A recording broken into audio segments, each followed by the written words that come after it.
to another Inside Texas Live show, joined by McClellan and Nash Talks Texas, live from coming from my cave. It's pretty dark in here. I do apologize, forgot my light as I am traveling.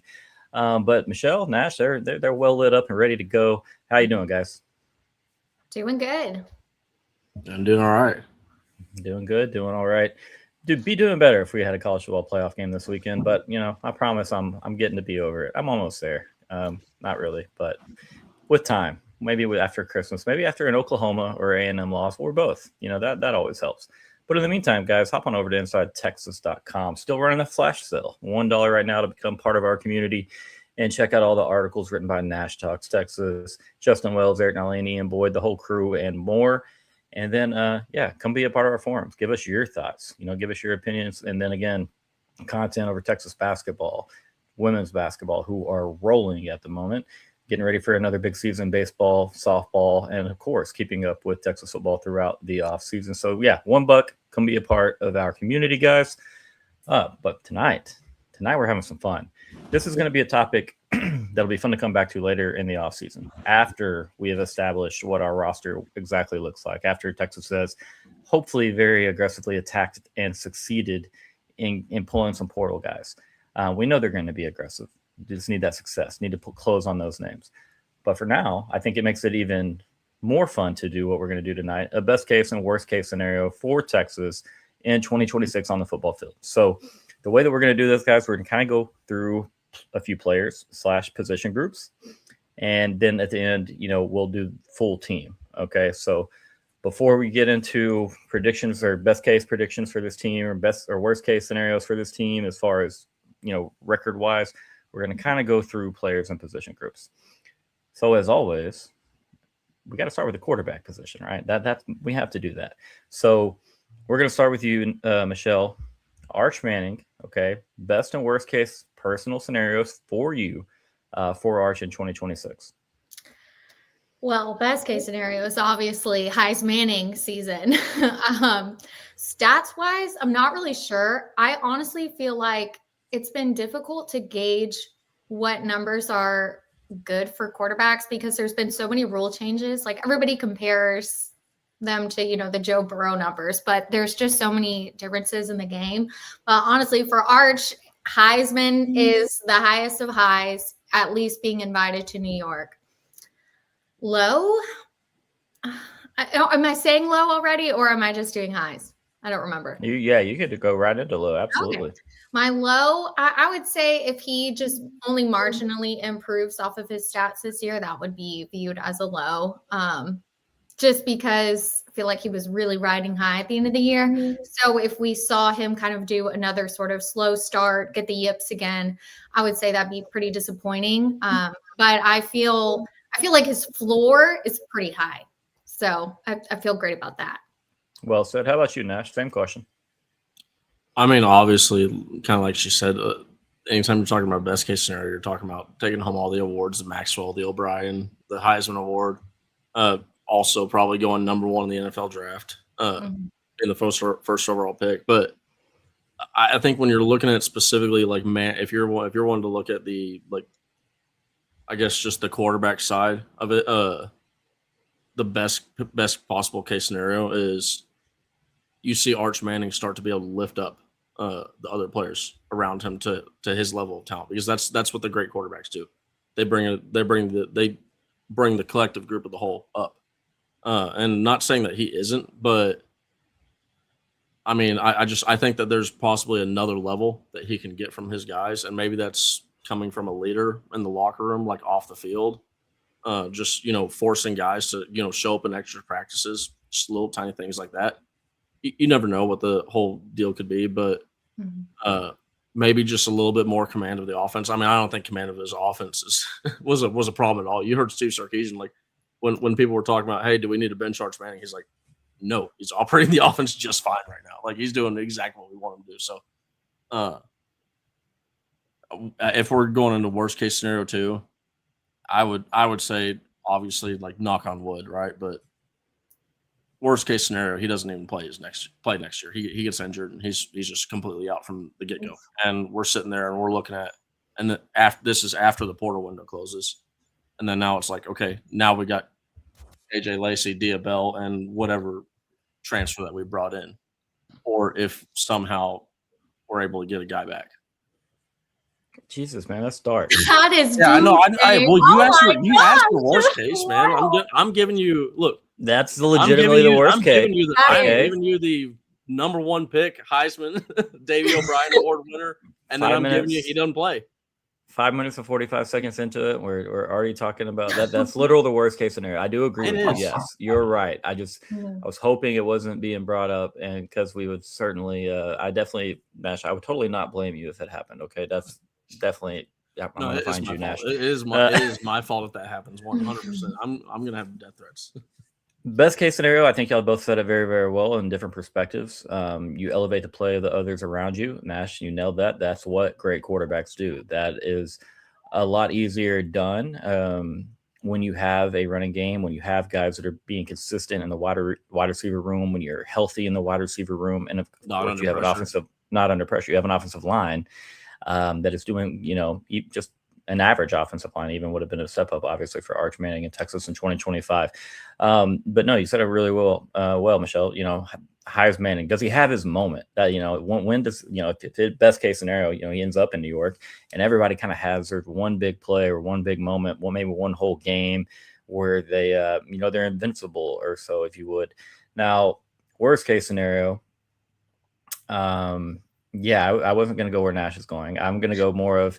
Yeah, you see the happy feet again. You see the body and the mind, or you see more the mind sped up, which then the body follows.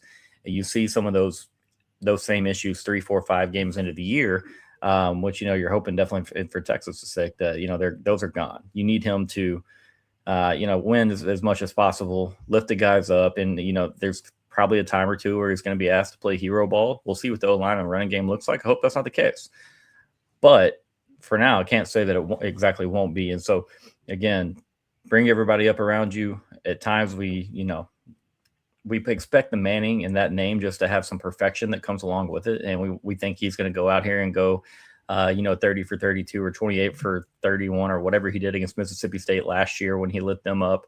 He still may have struggles. I just hope, as you said, Michelle, his floor is a lot higher than what we saw his floor be this time at times throughout 2025.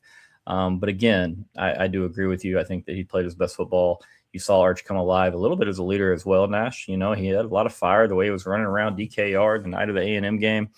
You're not kidding, man. I need to get into a different line. It's okay. Sorry, guys. One more time. It'll be fixed tomorrow. But let's go to the running back room. Now, we're not necessarily going to have any names that we're going to use because we don't exactly know what that running back room is going to look like. But as far as the running back room and that position, best case scenario for Texas in 2026, Nash, we're going to start with you. But is it a yardage total that you're wanting to hit? Is it the way that you're just wanting to see the running game improve? Like, what are you looking for in 2026? And then tell me your best and worst case scenario there. I'll just say best case scenario. I think we all know the name that I want. I think every Longhorn fan has one name that they want for that running back position. But yeah, best case scenario, like the 1,000-yard back thing, does that matter to me? No. Right? Like it was cool to be like, yeah, Steve Sarkisian, he's always had a 1,000-yard back. Like I don't really, I don't care if it's by committee. I have my personal opinions that committees are not better.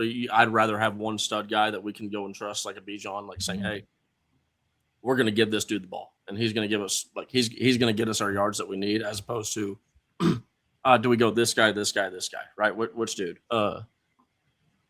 Best case scenario though, I think it's pretty clear when you look at Steve Sarkisian, when we run the ball for 3 point yards per carry or less, 3 yards per carry or less on average, we lose those games. I think it's we've won 3 games or 4 games to 12 losses or something. It's a really lopsided number.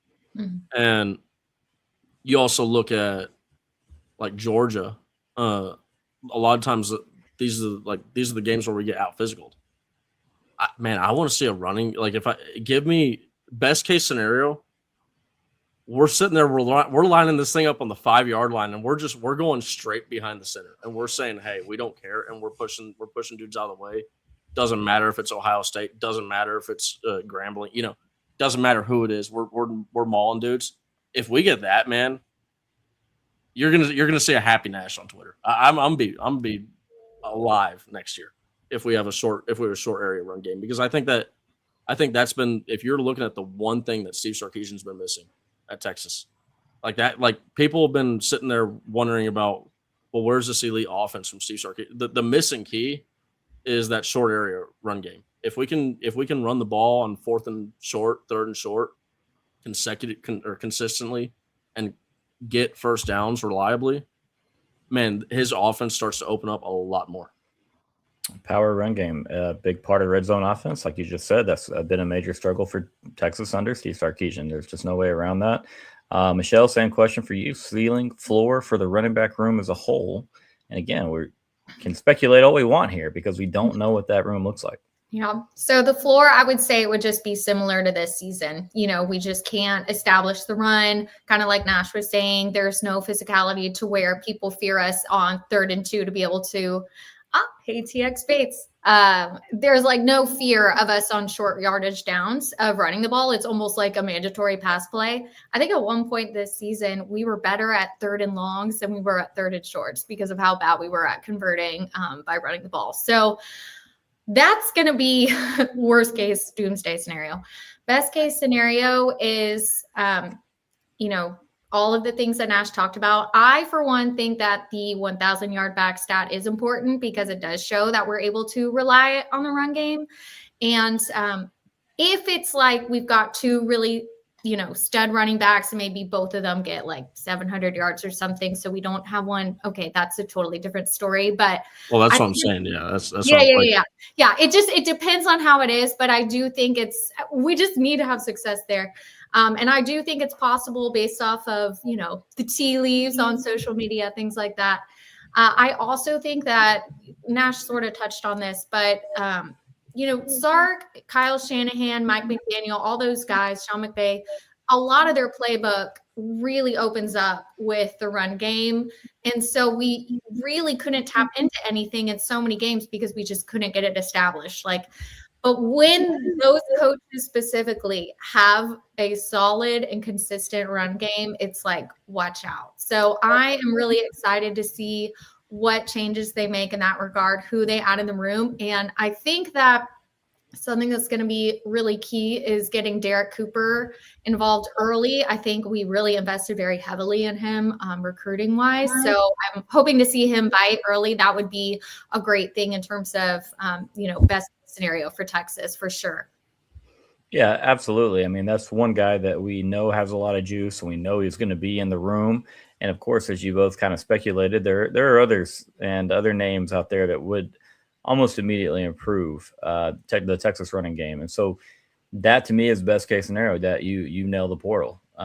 You absolutely hit it nail on head. And if everything comes to fruition that we're hoping does, and it seems to me that, Texas side is feeling a little bit better about the chances of landing like a Jaden Ball. Like he might be a little bit more open to leaving. And again, if it's not him, there are other options out there, and there will be other options that become available in the future. So best case scenario is that Texas hit a home run in the portal of some sort, whether it be by one name or maybe 2. I am still of the opinion Texas probably needs 2 guys in the portal at that position. And that this is a group that, where's ATX Bates comment? We'll pop that up on the screen. I'm going to meet y'all in the middle on this. Do I care about the 1,000 yard stat? Not at all, outside of one thing, and that is to use it on the recruiting trail. I think it is a good tidbit to bring up as far as, hey, like Michelle said, we are dependable. You can rely on somebody, and we want you to be that somebody guy. We want you to come in and be the next 1,000 yard back. So do I care about that as far as, no, it's not a big stat to me outside of that one thing, and it's more of just like a luxury. I do want to. It's a talking point. It's like it's something you brag about. Like that's what I was saying. Like I loved it because it was like, hey, I'm on Twitter. I'm like, hey, Steve Sarkisian, he never had a season without a 1,000 yard back. Well, I mean, ultimately, if we had made the playoffs and we go on and win the national championship and we don't have a 1,000-yard back, does that bother me? I could care less. But there is something, like Michelle said, there's something to be said about the effectiveness of the running game following, the 1,000-yard stat following the effectiveness of the running game. So, I do get that where you want that stat because more often than not, that means you're going to have a really good running back that's running the ball. Oh, well said. That shows that you were probably pretty successful on the ground that year. And so I want this to be a group that helps us move the football when we absolutely need to in the red zone, 3rd and shorts, the 4th and 1s, the money downs. When you have a 7, 10, 12, 14-point lead, whatever it is, late in the ball game, and you need to run clock, and you don't need to sit there and rely on eye candy motion, wide receiver screen. Like game. Alabama. You have a guy you can turn around and hand the football to. Now, again, defenses aren't always going to make it that simple. So, yeah, your scheme still matters, et cetera.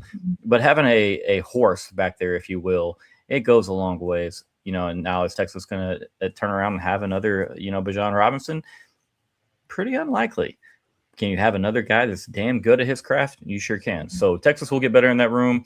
Worst case scenario, I think, Michelle, you nailed it this year. We see basically a repeat of what we just saw this past year.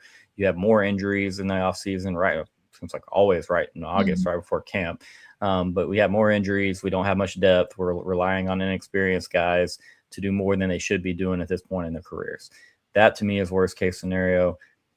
I don't think we see that again from Texas because Texas has a rich history of having guys back there that can tote that rock. And so I think, again, that we do end up finding more of that best case scenario where we nail the portal, and whether it be a certain somebody or a couple of certain somebodies from other places that we haven't really even talked about yet, Texas gets better in that room.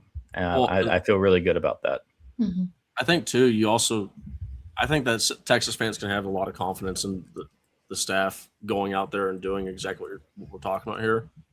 Because when you look at like CJ, like guys like CJ Baxter's a really good running back. Like there's a lot of upside still in that guy. And I think that if you saw like some timidness with the staff, you'd see him coming back. But this staff they want to get that thing going. Mm-hmm. Yeah, no, they absolutely do, man. Like you just said, just you run the football. You run the football in this league, everything starts to become a little bit easier. Texas has to get better at the running back room and the very next position group that we're going to talk about, the offensive line. But before we do that, let's hear a word from sponsor Luxe Kitchen and Bath. Are you ready to love your kitchen and bathroom again? Luxe Kitchen and Bath will bring that to life. Luxe has been offering high-end kitchen and bathroom remodels for 3 generations throughout the greater Austin area. With 5-star review after 5-star review on Google and Facebook and an A+ rating from the Better Business Bureau, you can put your faith in Luxe Kitchen and Bath's award-winning designers and skilled craftspeople to bring your dream vision to life. But that's not all. Luxe's all-star team also provides full home remodels, large additions, and even commercial build-outs as well. So call Luxe Kitchen and Bath at 833-358-LUXE today, or visit luxekitchenbath.com to discover where quality meets luxury and begin the process of transforming your home. Get your free quote today by calling 833-358-LUXE. That's LUXE, or by visiting luxekitchenbath.com. Contact info is in the description. All right, guys, we're going to keep going. But before we go to offensive line, we're going to do our guy ATX Bates a favor, and we're going to answer this question. What's the step in running back production, or step back, rather, in running back production, more of an O-line production problem, or not having coach choice, or running back talent? Feels like a 70% O-line, 15% choice, 15% running back. Nash, I'll let you go first on that. I would say that just generally looking at the statistics, when you're looking at offensive line too, I think that you can attribute most of the success that we had in the running game in the early years of Steve Sarkisian to having some really, really talented running backs like Bijan Robinson, and then even Jonathan Brooks, who wasn't even the starter over CJ Baxter, but eventually kind of just forced his way into that starting role. Yep. I think you've seen them overcome some of the things that were the problems that we're running into now, which is I think that it's the offensive line. That's where majority of it comes from. And really, if you look at it, if the offensive line is sitting there blocking dudes and opening up holes, what it looks like is the Texas A&M game. Yeah. And if we have that over consistency over the entire season, and I'm not even going to say Ohio State, because Ohio State, I think that they actually did a pretty good job of that. We just didn't, ironically, in that game, it was the running backs not getting the explosive runs on the second. Like once they got to the second level, they didn't make that guy miss, right?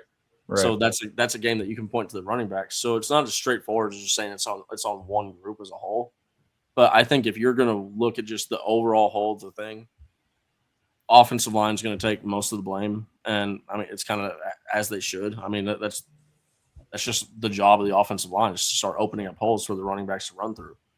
And then if they're not getting explosive runs, but we're getting every 3 to 5 yards every single time, then it's on the running backs. But I mean, it's not straightforward, just cut and dry like the Ohio State game. It's on the running backs probably more, but for the most part, it's been on the offensive line, I think.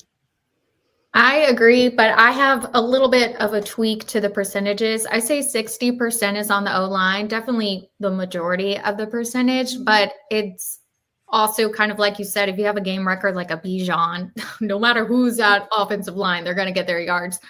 So I'd say 60% O-line, 15% on the coach, and then 25% on the running back personnel. We just didn't have the horses. We didn't have enough depth when Wisner was hurt and out. Didn't really see enough from who was getting those reps.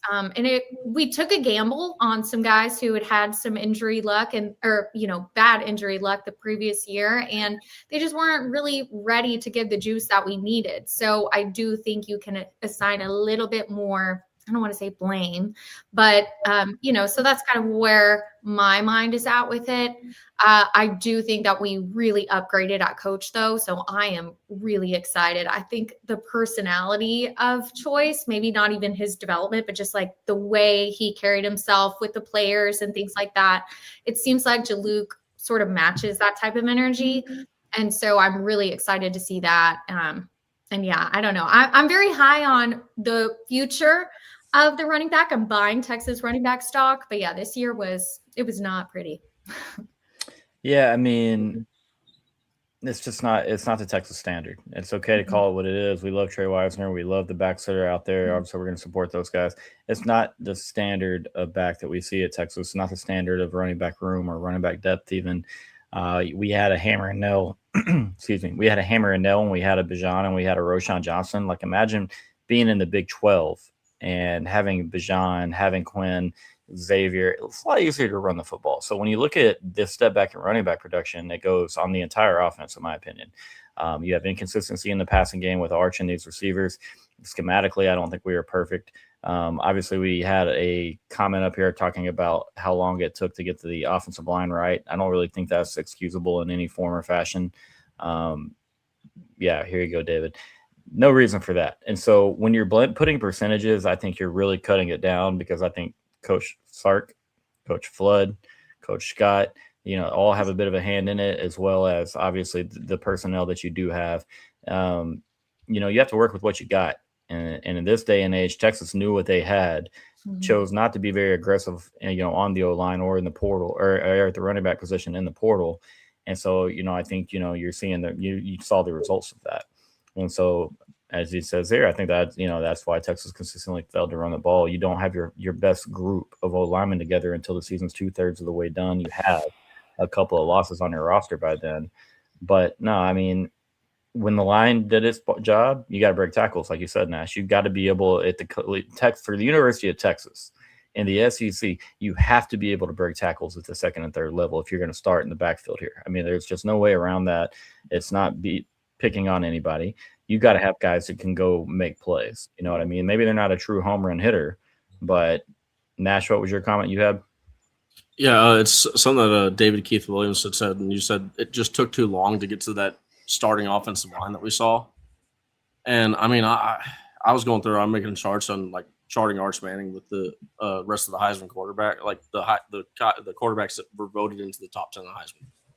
And you can see his pressures are just on another planet.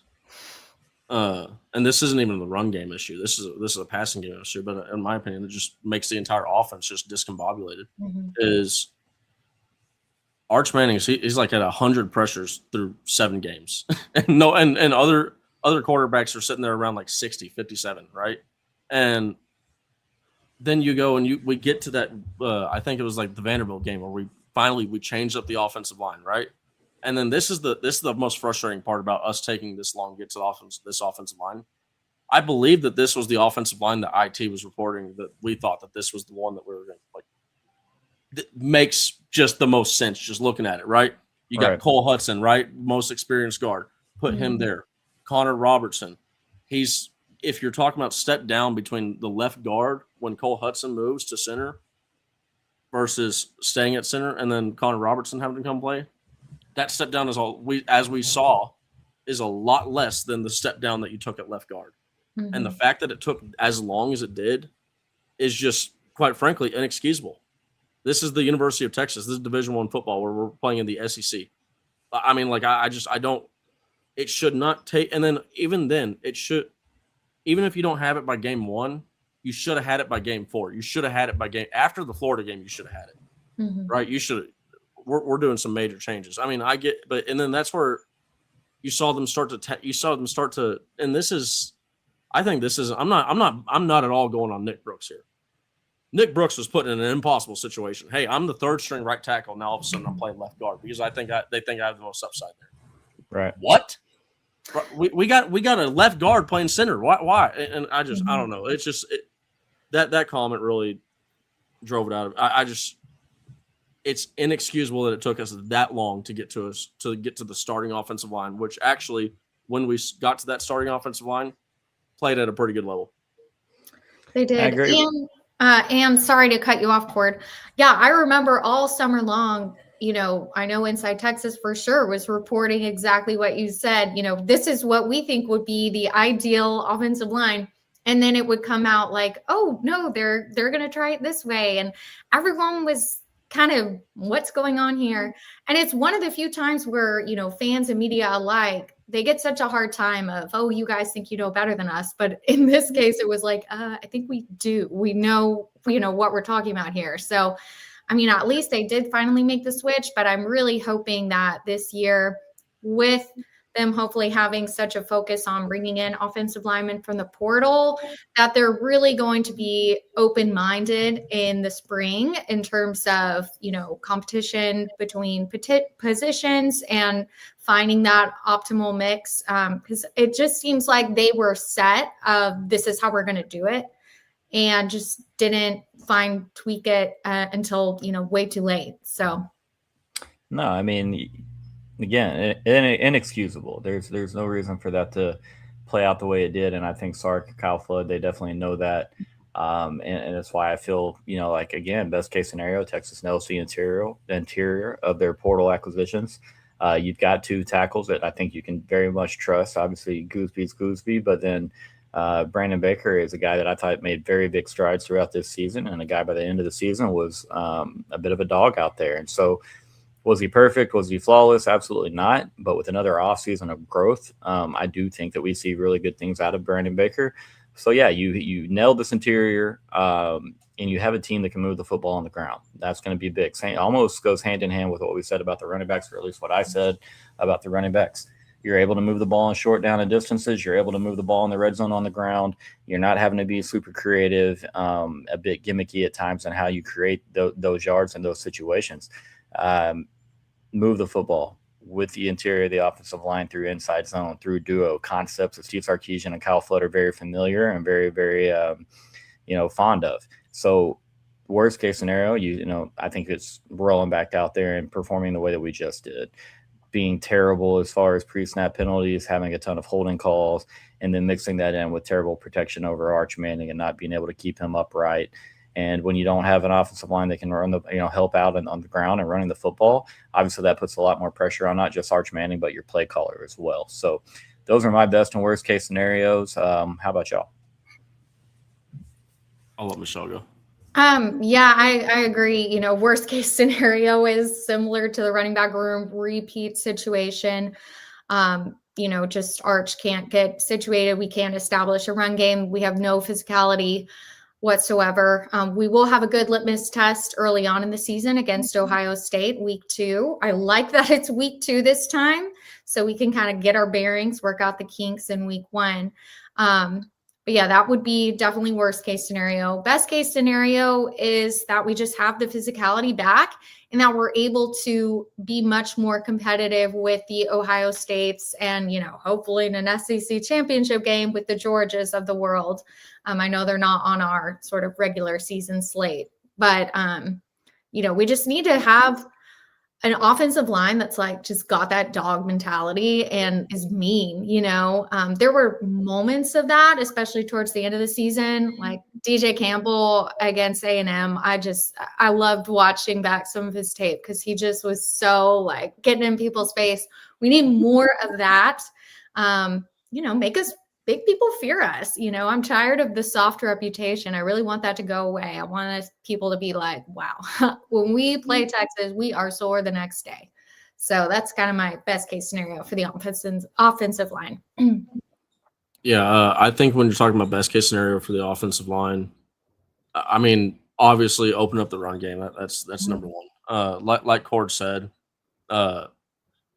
I mean, like he just did, go to the portal. Just fill up that interior with legit offensive line. It's been so long since the University of Texas has had a true legit stud center. I know we've had the Jake Majors, we've had the Zach Shacklefords, and these are really smart guys that I think that they go and they end up winding up getting practice squad or cracking an NFL roster. And they make a living doing that, and just for a little bit. But I mean, we're missing a Creed Humphrey, right? We're missing these stud offensive linemen that at the center position, and it would be nice to finally have one of those guys at the University of Texas. I think it's been since the 80s or the 90s since the last center all American selection. So that would be a real big positive, is going out there and getting a legit center. Like you said, I mean, I love the attitude that you had from DJ Campbell out of the right guard spot. I mean, he's out there, he's talking, he's jumping around before the A&M game. I think that you see some confidence that comes from that mentality.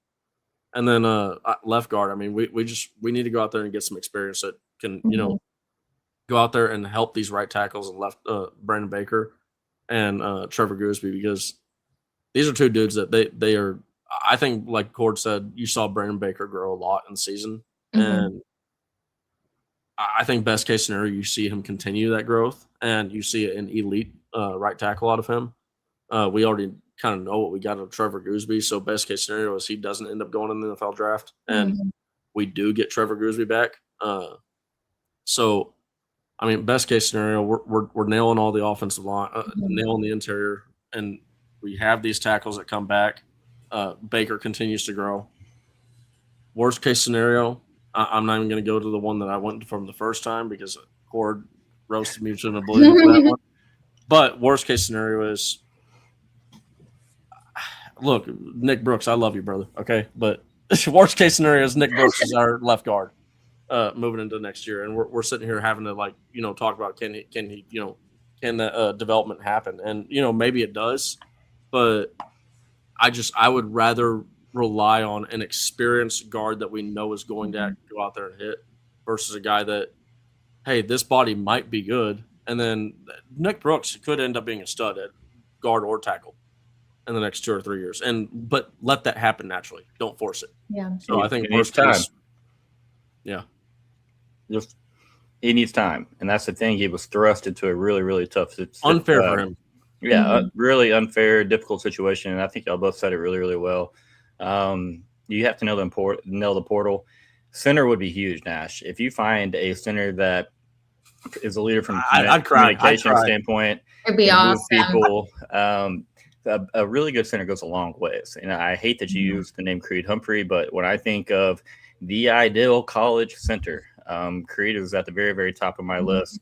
And that's not just recency bias. That dude could play some damn football, man. But all right, we're going to move over to we'll touch on the receivers for a minute when we come back from break, but we're going to hear from David McClellan first. Big financial decisions don't have to feel overwhelming. There's someone who can guide you every step of the way. David McClellan is a fiduciary financial advisor with Forum Financial, and he's working closely with his clients as a true financial life coach, guiding every aspect of your financial journey with expertise and care. If his name sounds familiar, that's because David was a swimmer at Texas and a member of several national championship teams. Today, he channels that same championship mindset into helping people win with their finances. David specializes in financial planning, and he's contributed numerous articles to Kiplinger on the topic of retirement tax bombs. And right now, David is offering viewers a free intro consultation to assess your financial situation. Do not miss this chance to get personalized guidance from a trusted expert. To schedule your free consult, email David at dmcclellan@forumfinancial.com, or you can call him directly at 312-933-8823. The contact info is in the description. All right, guys, real quick, let's go to this comment. Nick Brooks is going to come back. So that's the thing, man. We're not saying that, or I'm not saying at least, like, he's going to get better, but he does need time. And this is a make or break it year, in my opinion, for Texas football. You've got to prove that you're still going to be one of these teams that's going to be year in threat under Steve Sarkisian in particular. So I think this is a big year for him, for not just Nick Brooks, but for Sark, for Kyle Flood, if he is still, assuming that he is still the O-line coach. He'll get better, man. But he does. Like I said, I agree with you here wholeheartedly. He does need time. Now, let's go to the wide receiver room, and I will start here. Another position I think where you do add a receiver in the portal. But I think best case scenario, you see Ryan Wingo, obviously improve his drop situation.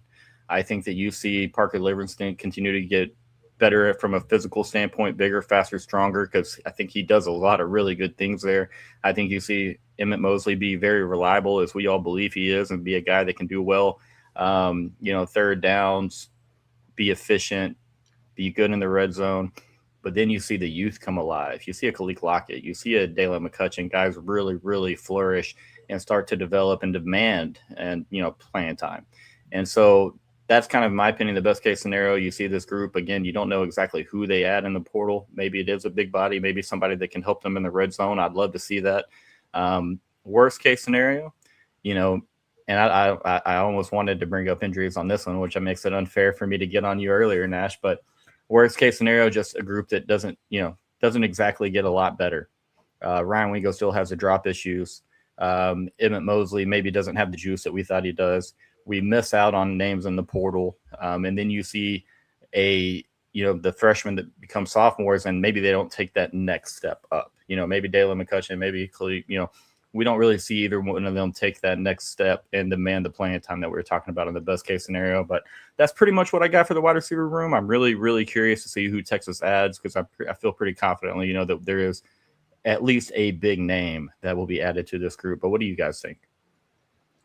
Yeah, I agree. Best case scenario is we see a big step up from the young guys. I think a lot of people were hoping that they would have some of the young guys step up this year, and that just didn't happen. So it would be worst case scenario if that doesn't happen again. I'd say another best case scenario is we have another burner, and that could even be Ryan Wingo. I feel like we sort of unleashed his speed maybe towards the end of the year. But that is a key component of Sark's offense that was really lacking this season. There wasn't anybody who was really getting over the top until we sort of unlocked Ryan Wingo. And having a key contributor come in from the portal that can scare opponents. I feel like there wasn't enough weapons on offense that scared people. The only guy who consistently scared other teams was Ryan Niblett, and eventually they just stopped kicking to him. So we need more people who instills fear into our opponents that they have to game plan around, instead of just sort of a collection of talent. I'd say worst case scenario would be not necessarily injuries that were major, but we had a lot of our wide receivers not able to even participate in spring camp. I know Ryan Wingo, he had LASIK, and then he had another injury. Mostly when he came in, he had a soft tissue injury that he dealt with for a long time. So it was honestly not until we were in the middle of the season that we finally had our starting wide receivers get into a rhythm with Arch. And I feel like it's because they missed so much time in the off season. And so it just really took forever for everybody to click. So I really hope that doesn't happen again this year. I think health in the off season is really key in order to prevent, just duplicating what happened this year in the wide receiver room. That's really well said. Unfortunately, injuries were a big part of it. Rapport, time together as a first-year starter. All this, it starts to make a lot of sense why the Texas offense looked the way that it did. We talked about right tackles playing left guard as a freshman. We've talked about injuries in the wide receiver room. We've talked about the yips with Arch Manning. We've talked about not having the juice in the in the running back room. So, and this again, I'm not making this a Quinn. Congratulations on becoming the starter of the Miami Dolphins today versus Arch thing. But again, Texas was more talented, basically every single position group last year, the year before, than what we just saw. Put guys around Arch. All right, let's see what this guy is fully capable of doing. All right. And again, it did feel at times like Mosley was wide receiver one. And yeah, this is a bit of a nut up or shut up time for Wingo. And that not trying to be like cruel or too critique the man when I say that. It's a big year. You know what I mean? You have a chance to go out there and be a second or third rounder with a really, really big year, maybe better, because you just don't really see that type of athleticism, that type of speed matched with the strength that Ryan Wingo has when he gets in the open field. We'd say he looks like a running back out there. He does.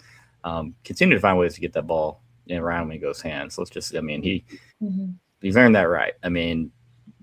But you have to catch the ball. So we understand why Texas needs to improve around Ryan Wingo and why he, at the end of the day, maybe he isn't wide receiver one, but it is a very, very big year. Very, very big year. And yeah, that's not me doubting Quinn, man. It's not. I promise. I hate what that whole argument does to our fan base as far as the arguing and some of the tweets I saw today. It's silly. We can all root for Quinn, but still be honest about play the same way we would do Arch Manning, Cedric Baxter, anybody else that has come through the University of Texas. So let's move to the defensive side of the ball. And Michelle, I'm going to let you pick our first position group because we're going to go through this a little bit faster because we got to get to the team stuff.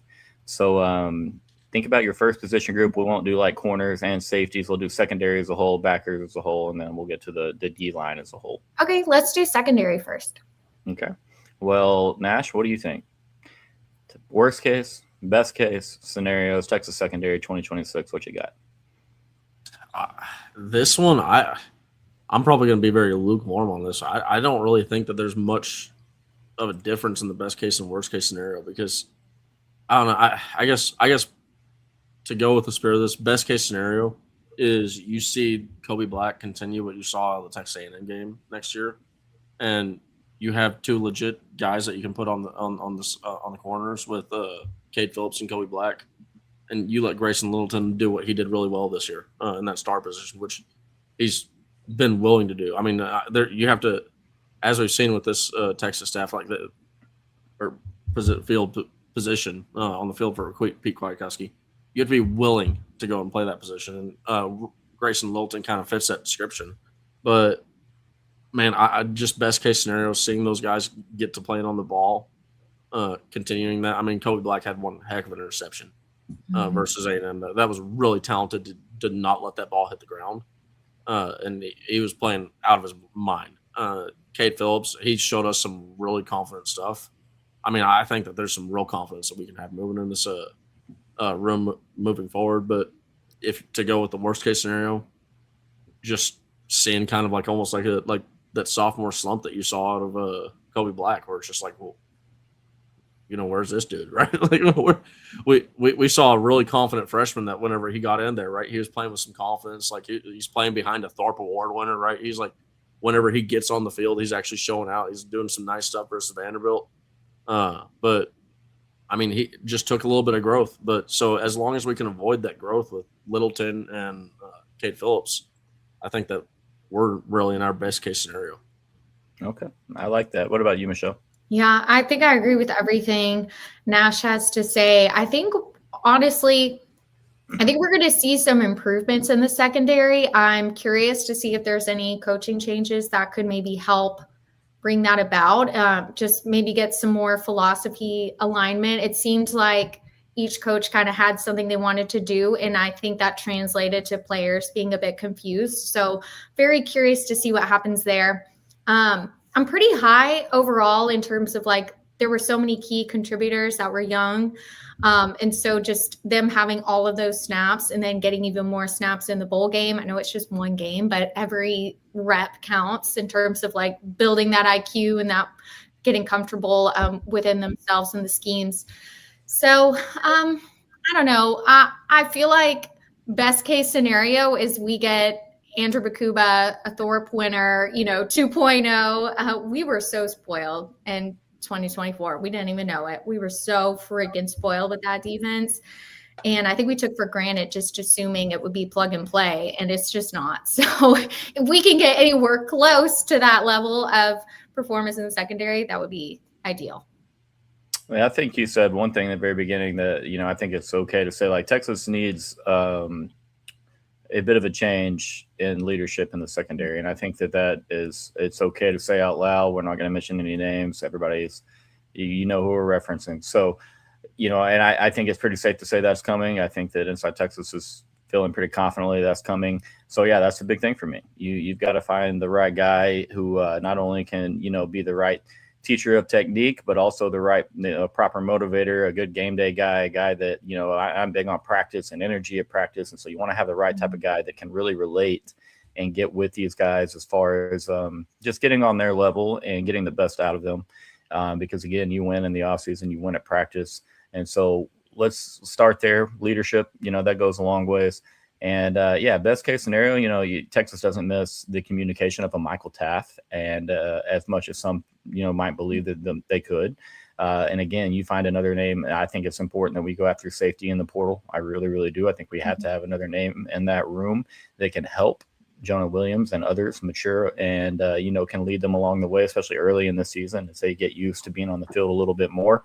I agree. Jonah seems like a critical talent that does need to hit. And so important that we handle that the right way and bring him along in his growth, because this is a kid that is going to be missing time due to baseball, clearly. So again, I think this bowl prep, as our leader, Eric Nalina, said, is that he's benefiting the most out of anyone in the program from that, considering he missed a lot of time spring and summer. So well said by both you guys on the secondary. Let's move to the linebacking core, because my buddy Sam says, hey, we do need help at linebacker, and he's damn right. Nash, you can go first. Yeah, I mean, we need help. I mean, right now it's youth.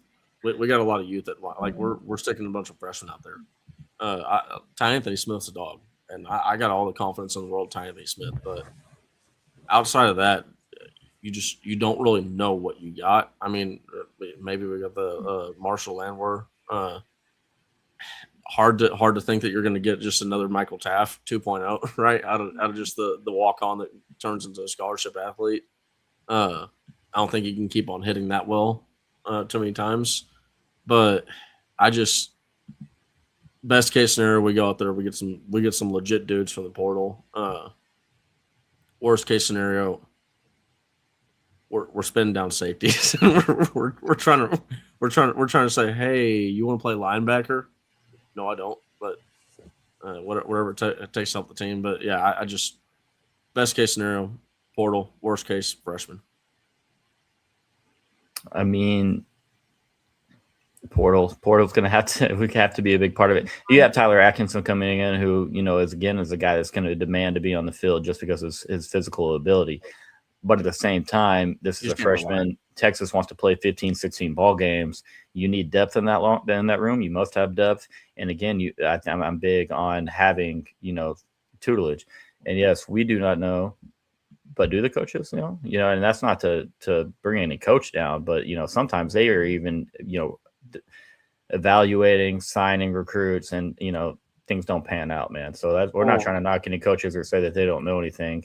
That's not the point of any of it. But that's what we're here to do. Something what you just said too is the depth that we're going to need at the specifically linebacker and defensive line positions. We're moving into a 9-game SEC schedule. Exactly. like this is where you play eight straight games to close the season. Depth is going to be as important as anything. It's probably the most important. Getting those back. And honestly, that the backups might be more important than the starters when we look at the portal. acquisitions that we get, which is it's crazy to say, but I mean that's the world that we're living in right now.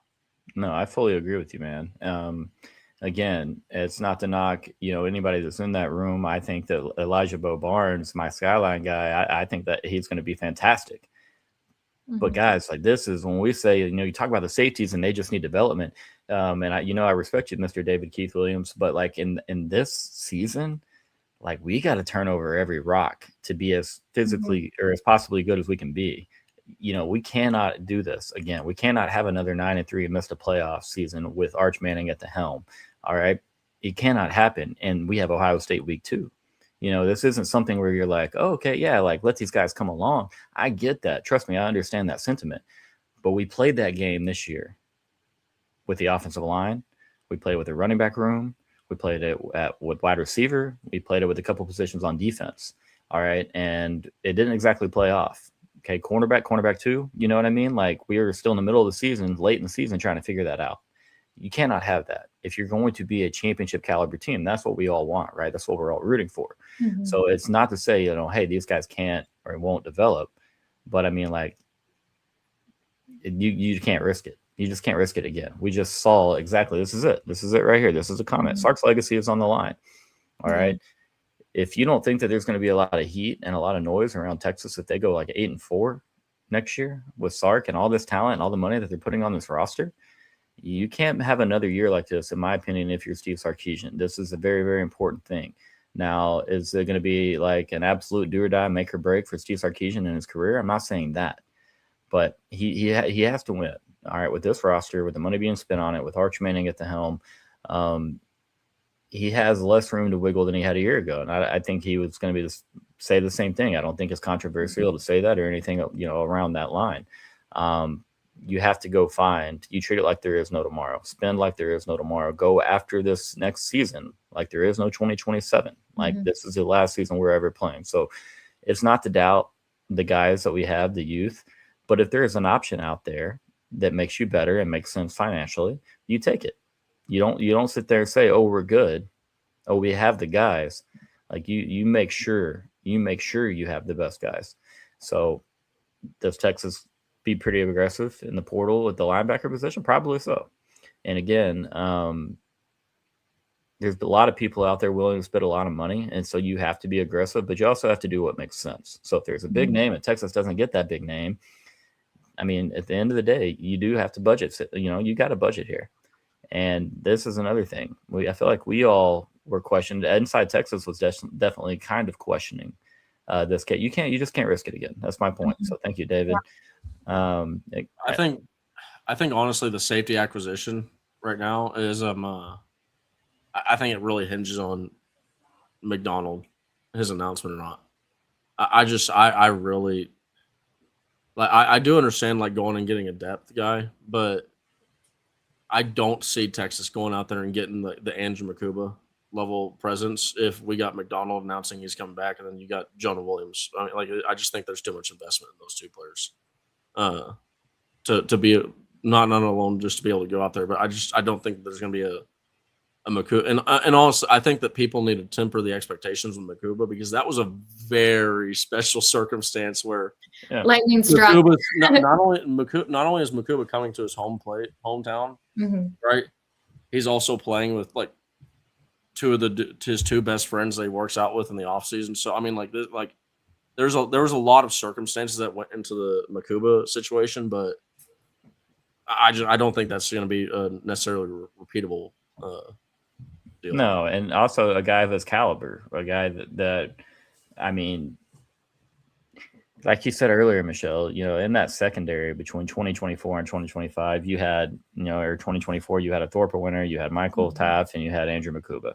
The communication, the leadership of Michael Taft, plus a heart as big as the size of the state of Texas. You had Makuba, who's obviously done great things in the NFL this year, and then you had the Thorpe Award winner. It was never going to be the same defense or in the secondary in that regard. We need somewhere between 2024 and 2025, but back on that trend line because they were not a perfect unit in 2023 either.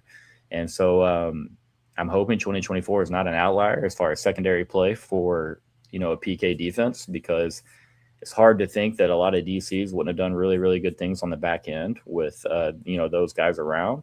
And so, yeah, I need to see the secondary step up. No more the cushion stuff, the cushion on 3rd down and 10 and 2nd and 15. Like, well, let's see what we do. How aggressive are we? Let's see if there's any scheme changes there. But let's talk. We got a few more minutes, guys. Let's go full scale. Texas football as a whole, best case, worst case scenario. Michelle, you go first with this one. Okay, I'm looking at the schedule. I think best case is 11-1. I just don't think we can get through this season undefeated. Like, even in my wildest dreams, it's a brutal gauntlet.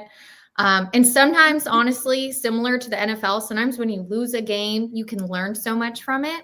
That's why, the undefeated Patriots, it's like they kind of would have benefited from, like, maybe dropping that last game to the Giants so that they could all rest and recover, because they just ran out of gas by the end of the year. We saw that happen with Oregon last year.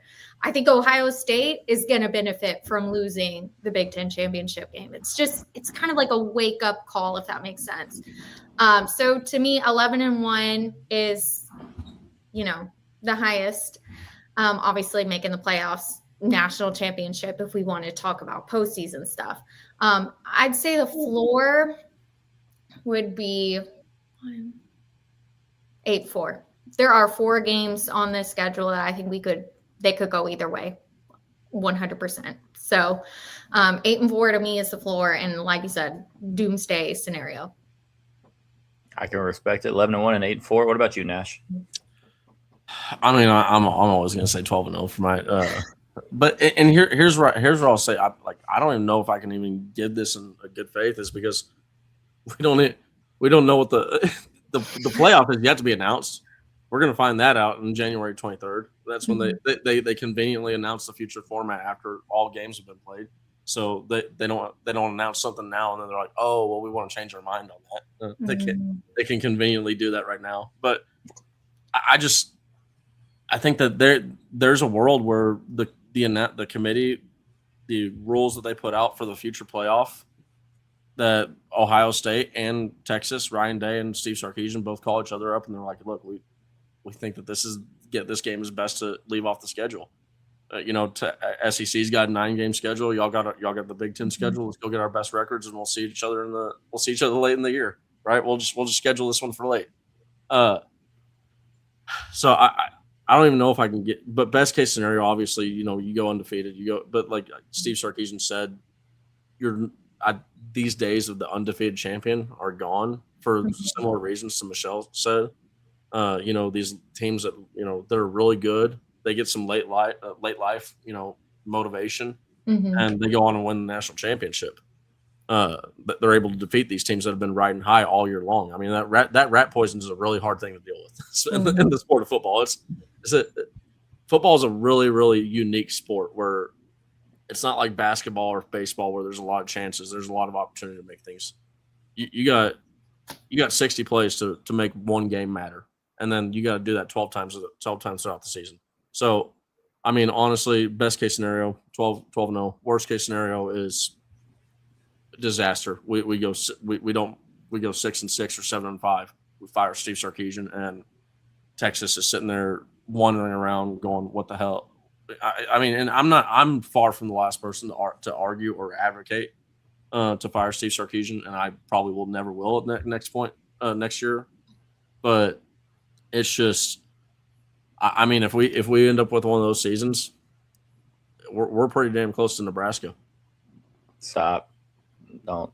Look, hey, you asked for my worst case scenario, brother. I'm gonna give you it. We've been calling Oklahoma the new Nebraska for too long to accept that fate, man. We got to turn that. We can't have that happen, Nash. We can't. Hey, if we fire the coach that's beat Oklahoma for the first time in a while, so I mean, I don't know.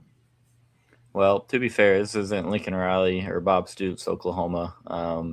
As far as firepower on offense or on the defensive side, now I will say consistently. I mean, because OU clearly has the best college football defense this year, maybe one of the better college football defenses we've seen since Georgia in 2022. Best case scenario, I will agree. Nash, me and you agreeing, man, we might not ever have a live show again. 12-0 is the ceiling. Why? Because if if our best case scenario and the things that we've talked about throughout the show come true, Texas nails the running back position in the portal. Texas nails the O-line room in the portal. You hit on this interior, you improve that unit, you find a center. That offense is going to be pretty damn scary for teams. You're going to have the best quarterback in college football. I try to keep it as real as I can. Arch is going to be at the very minimum a top 3 quarterback in the game next year, because I do expect Texas to take care of the position groups around him, and I do think this wide receiver room continues to grow. So best case scenario, Arch's growth continues, but everything else around him improves, and then you have a defense. It might not be perfect. Maybe they're better than we might initially think they are at this point in the season, because we're looking at it like, man, who's going to play backer? And we're still going to be missing a little bit in the secondary, having to replace a lot of leadership and communication, and then still have to make sure we have the quality depth on the defensive line. Mm-hmm. There's not a game on that schedule that Texas can't go win. Ohio State is replacing a ton of players on the defensive side of the ball. That is a matchup that I love having. Obviously a warm-up game for with Texas State, and a challenge that they'll provide offensively just with their tempo. It'll get us ready for week 2 in Ohio State. You look at the matchup at Tennessee, brand new DC for them, the nasty, awful defense by year's end in 2025. Obviously, you have Oklahoma and A&M on the schedule, and we know how we feel about our head coach and matchups with those guys. Lane Kiffin is a first-year head coach. You have 3 home games. You do have a tricky little Missouri game in there. 4 first-year head coaches, I think. 4 and 12. Yeah. So there's not a single game on that schedule. We're expecting. Yeah. That's why I feel like there's only 4 to 5-ish true games that I'm like scared about. The rest, I'm like, we should win even with our B or C game. I know. But you never know. But we should win. It's football. Yeah, it's football. Right, and like you just said, Nash and Michelle, 4 first-year head coaches. So we don't know what that looks like. So when we say 12-0, is it attainable? Well, I mean, we don't exactly know what Texas looks like, but we don't exactly know what anybody looks like. Mm-hmm. And so, again, it's a long off season. We're going to come back and do this show again, this exact same topic, as we do know what these rosters, what these coaching staffs, what they've filled out, what they've looked like. Now we'll say, I know, I agree. I'm going to be with you, because we're going to go nail the portal. We're going to go get things done that we need to get done. Worst case scenario is we fail to improve the interior of the offensive line, which therefore leads to lack of protection, no run game, maybe more banged up play from Arch Manning. Mm-hmm. Maybe that creates a sped up mind. And so we don't see Arch's, ceiling quite as high as we think it's going to be in 2026. And then you have a defense that we do suffer from the loss of Michael Taft on the back end communication. Maybe the young corners hit a bit of a wall there, and year or 2 of them being on the field. Hopefully not. Of course, I'm not rooting for that. And then you obviously don't find the linebacker depth position, or maybe you miss on one of the guys you think might come in and be a day 1 starter in the portal. And so those are the things that I really worry about. Those things that, if Arch were to get banged up, God forbid, Nash already spoke it into existence. So anybody who's just tuning in, I knocked on wood. I'm good. I did too. Good. I also knocked on wood. Cord, did you? There you go. I just banged it around. I might do it again when the show ends. But those things happen. Texas could go 6-6. Texas could go 7-5. Those road trips to Missouri, to LSU, to Neyland, again, I think we'll be in a pretty good spot to go in there and handle business in a lot of these games. But you got to do things in the offseason. You've got to get better in the portal. You've got to have growth with some of the younger guys in the safety room. You got to have growth at the wide receiver room. You got to have growth from Arch Manning. There's a lot of different players. Obviously, linebacker is going to be huge. Ty's got to go be a leader. All right. You don't have a Trey Moore, an Ant Hill, or a Leona. Trey's got to go be a leader. You got to have Elijah Bo Barnes, Tyler Atkinson has to come in and be a contributor without hitting maybe the late season wall. So that's why depth is going to matter, guys. But for me, we were very close this year to being a 7-5 football team. So you just got to call it how it is. And so I'm not trying to be the doomsday crew. I think we all understand that, if we don't get better, Michelle had 8-4 and Ashton had a pretty low ceiling, and that's the same here. So go handle business in the portal first, go win in the off season. Let's see what we got here. Make the playoffs healthy and with momentum. Worst case, miss the playoffs and start on this way to the NFL. Let's say this, man. I mean, that's pretty spot on. I mean, got to say it's an option. Definitely not going to rule anything that you said out there. But with a precedent, as somebody said earlier in the comments, a precedent that's been set, that's why I'm so big on portal right now. You cannot afford to not turn every rock over and to make sure that you have the best 11 on both sides and burn orange ready to rock. Nash, you said you had a question? Yeah. So after listening to you talk, I do wonder what is the floor with Arch Manning if he's healthy? Because to me, I'm almost like sitting here thinking about like all the pressure that he's gone through this year. we could have bad offensive line next year. I think that this year set him up great for that. Like he's his floor next year is a lot higher, legitimately like, That's a high probably floor. 3,200 yards. I mean, like 30, I don't 30. think he's been forged in the fire already. Like I mean, this dude, like he's like one of those swords that you put inside the kiln. Like he's been fire blasted. He's tough. He's already ready to go. Right? Like it's like there's nothing left to do. So I think would even be shocked if if that's not the worst, or most difficult year rather for him as a football player. Mm-hmm. And it's going to benefit him long-term in the NFL because all of the main starters who are really successful came from college programs where they had to battle it out. They were getting pressured. They were getting hit all the time. They didn't have everything catered around them. The Bryce Youngs and the Tuas of the world, they're struggling because they were used to having five-star all around them everywhere. Whereas, Josh Allen, he played at Wyoming. I mean, he was their whole team. And Patrick Mahomes at Tech before they had a billionaire investor, he was battling for his life. Baker Mayfield, say what you want about him. He's not the best quarterback in the league, but he had to fight tooth and nail just to get a starting role in college.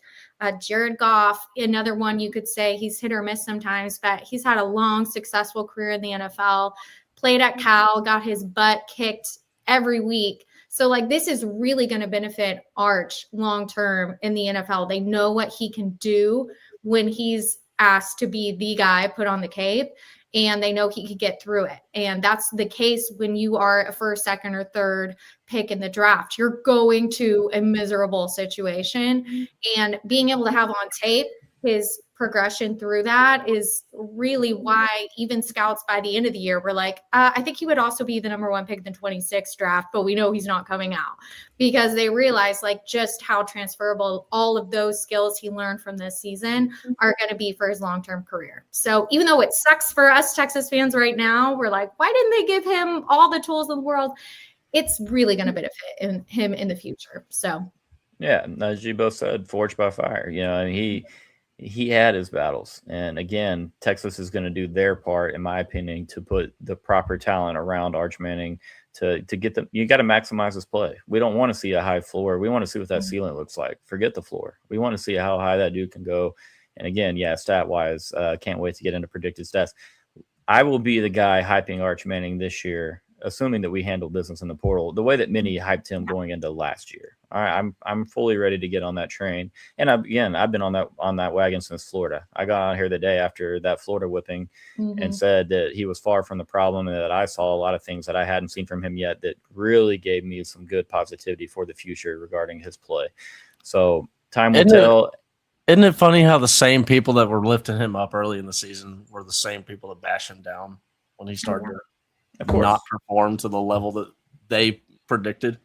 Oh, what I like is that the same people that were bashing him even after the Florida game are the same people that are screaming about wanting credit for reporting that he was coming back, which we've been doing here at Inside Texas for at least a year. I know I just joined in August, but they've been screaming it. I'm sitting there parroting the same thing. Arch was always coming back, so it's funny to see.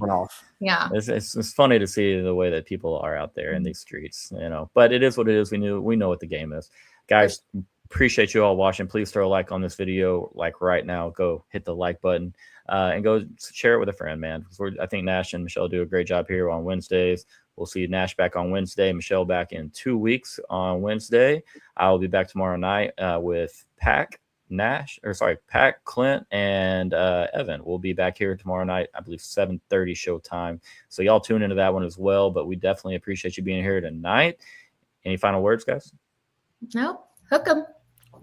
Win versus Michigan, baby. Let's go. Get that 10 win. Get that 10 wins. I need to talk about it on Twitter. That's 2 weeks away. We got some portal whipping to do first. Let's get this coaching staff the way it needs to be and get this portal right. Unbelievable. Get things going. But no, again, guys, appreciate you being here. Throw a like on the video, and we'll see y'all next time.